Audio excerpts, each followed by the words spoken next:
Actually, you know what we should talk about today is this Riot Games stuff. It continues to anger people, and I want to learn more about it. Apparently, let's get a better understanding. This is the article I saw that I wanted to talk about because they called it League's worst PR disaster in years. I thought it was just another gacha skin, but apparently it's kind of extra bad. Doubling down on League of Legends' worst PR disaster in years, developer Riot locks hotly anticipated cosmetic behind $240 gacha wall. I guess unlike the Faker skin, which was $500, but it was a direct transaction in that if you're buying it, you know what you're getting. It's like, I give you $500, I know exactly what I'm getting. If I'm stupid enough or wealthy enough or a fan of Faker enough, I will do it. And that's at least a transaction. It's crazy price, but what they're doing now with this hotly anticipated new Mordekaiser skin, apparently a big lore related Mordekaiser skin, is you can only get it through gacha mechanics, and based on the odds, it can cost $240. It's coming to League on March. Let's see. Let's read this. 2/3 of people won't receive the exalted skins before spending 32,000 RP. 32,000 RP. That's rough. What is that in dollars? Yeah, $250. Okay, it's $250. So 2/3 of people, assuming normal rolling chance, it's going to cost them $250 for this skin. I just feel like, we've talked, this is all part of themes that we've talked about over and over and over, but like the weaponization of the human brain's weakness to gambling in everything is getting insane. It's getting insane. The big news is they also removed chests. So explain that. What does that mean, remove chests? But first, we want to talk about Hextech chests. And more broadly, earning skins instead of buying them. This means we're going to talk a bit more about the business side of League. The number of people playing League has been pretty stable over recent years, and we're really grateful for that. Our cost to maintain and develop League has also been pretty stable over time too, ensuring we have an equally sustainable income coming in to reinvest in the game. However, has been frankly more of a recent challenge. And that's where free Hextech chests come in. Okay. What, I'm gonna put on my business cap for a second. If I'm looking one layer beneath what you're saying, it sounds like you're saying that the League player base is not growing, yet you would still like to grow revenue. So you need to milk the current user base ever exponentially more. That you must find a way to squeeze more blood from the current stone because your other bets on growth haven't paid off. And that League of Legends remains the cash cow keeping the company afloat. That's what it reads like to me, but tell me I'm wrong. Over time though, free chests unintentionally became the primary way to unlock skins, and an increasing number of players ended up with substantial skin collections for free. That did lead to a great player experience, but it was not sustainable for League in the long term. Amen. We know some of you aren't interested in the business side of things, or even cosmetics in general, and that others won't believe this isn't about increasing profit year over year. This is about ensuring the sustainable long-term health of League, though. And we do hope this is helpful context for those of you who've been wondering what our thinking was with this change. True heroes. They're doing what's best for the players. I mean, listen, anything that makes someone wake up and realize they should probably play less League is a good thing. So these guys are heroes.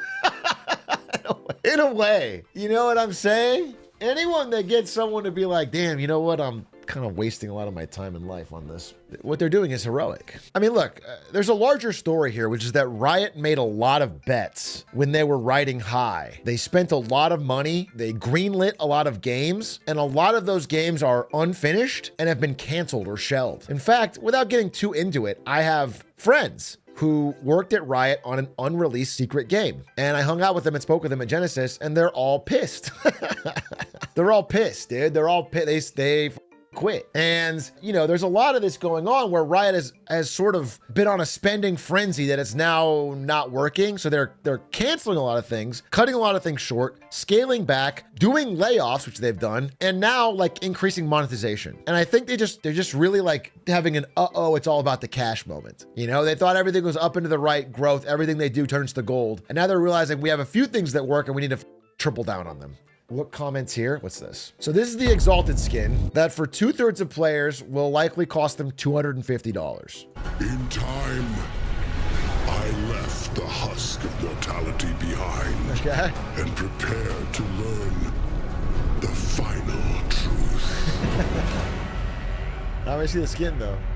I don't know what the skin looks like, but it would be so funny to have this intro and it's like, it's like they just color shifted Mordekaiser. It's like a chroma. I don't think that's what they did, but oh, here, let's see it right here. I mean, it's fine. It's not great. It's fine. The real crime here is $250. God damn. Remember $2 horse armor and we rioted? That's 5 full AAA games. 5 full AAA games. That's like teams of hundreds working for 4 years to make a game. And instead we have like this slop reused skin. Check the comments in the vid. Oh, the last vid? All right, let's see. He was denied his kingdoms like we were denied our chest. He was promised a hall of Hextech chests when he dies, but instead all he found was gotcha. Even Mordekaiser would let his victims keep their Hextech chests.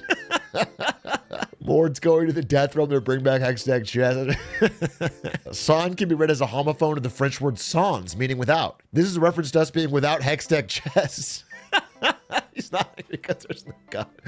He's angry because there's no Hextech chest. That's so funny. Everyone's pissed. There has been a 16% drop in games played since the Hextech chest announcement. Holy shit. So here's the thing. Here's the crazy thing is like you really can't with the mass player. The reason whales spend so much money to flex is because of the mass amount of pores.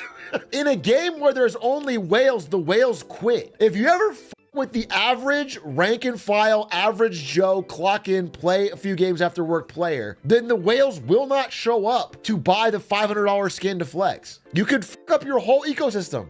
Yeah, I mean, this is disastrous. Well, disastrous for them. It's good for humanity. I feel like, Society of Riot does something like this 3 more times.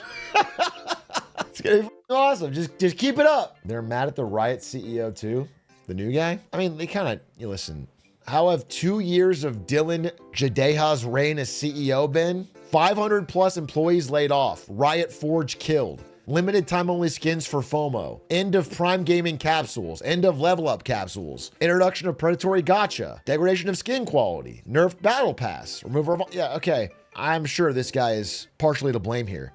But what's interesting, what it seems like is the last CEO, the French guy, I forget his name, you know, sort of did whatever the fuck he wanted. Yeah, Nico Laurent. I think he just sort of spent like crazy, spent willy-nilly, greenlit everything, and then retired on top. Just dipped out the second it became hard. The second they were like, hey, we have to actually, this is not adding up. And then they brought in a guy to try and fix it, and this guy did what a CEO brought in to fix it will do, which is, you know, strip things to the bone, increase monetization, do layoffs. But the reason this guy exists is the stupid decisions of the last CEO. So, you know, it's crazy just to blame this guy. I think the last guy was some genius. Is that smile edited? No, that's raw and natural. It's like this. Do you guys remember when that 10 million person mega city got into deep debt because their government kept overspending? The local mayor kept overspending. He built like these giant aqueducts and like renewed the sewer system, and they couldn't afford any of it. And so eventually when the debt came due, they forced the mayor out and had to bring in a new person to manage the town.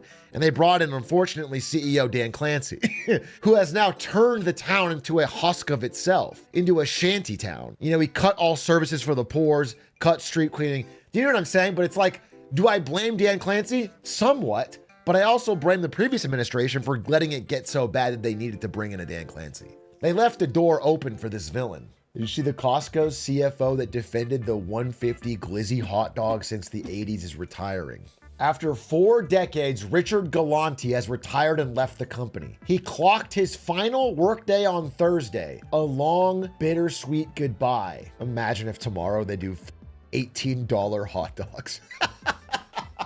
No, I don't think that'll happen. I read a lot about Costco because there was a really brilliant investment thesis. It's like an iconic, I wish I could find it for you guys. It's a company I was trying to manage my money, but you have to have 10 million in assets. You have to have 10 million in assets wasn't quite there. So I couldn't do it, but they've wrote a long time ago about investing in Costco and why. And it's been, of course, an incredible investment. They've super compounded the money. But, you know, I read it and it was, Costco's got it baked into the culture. They don't take exorbitant profit on what they're doing. They keep it at a steady, like, I think it's like a 14% markup on everything. And so they try to always win through scale rather than trying to squeeze more out of the same. I don't know, maybe the hot dog could go up a little bit, but I think realistically they'll keep the culture. It's been so successful. I don't know why they changed. The only way they change is like the same way Riot is changing now. It's where you get a flat period, a flat to down period. That's where all the good talk goes out the window. Every company has brilliant ideas until they get to a flat to down period. And then they're like, okay, now we have to start making money. We still gotta grow. That's when they do all the shitification. That's when they do the worst things. All of Twitch's worst decision is like when shit wasn't growing. All of Twitch's like most anti-viewer decisions, anti-streamer decisions, weird monetization decisions are all when they weren't growing and Amazon was like, you better grow. We paid $1 billion for this and you still haven't made any money. I want to know why flat growth is bad when you're profitable. If you're a private company, it's fine. But if you're a public company, your shareholders want growth. And there's a general idea that like, if you are not growing, you're likely dying. It's likely someone's moving in on eating your lunch in a competitive market. There's plenty of stable, successful private companies that make a good profit and don't need to grow and hold out for decades and then the person retires or shuts it down. But a public company's pressured to grow. And when they don't grow, let's say you have a CEO of a public company who's like, you know, I think we're good. We're going to be stable. We're good. If they don't grow, then the board and the shareholders will fire that CEO and get someone new who's going to try and grow it.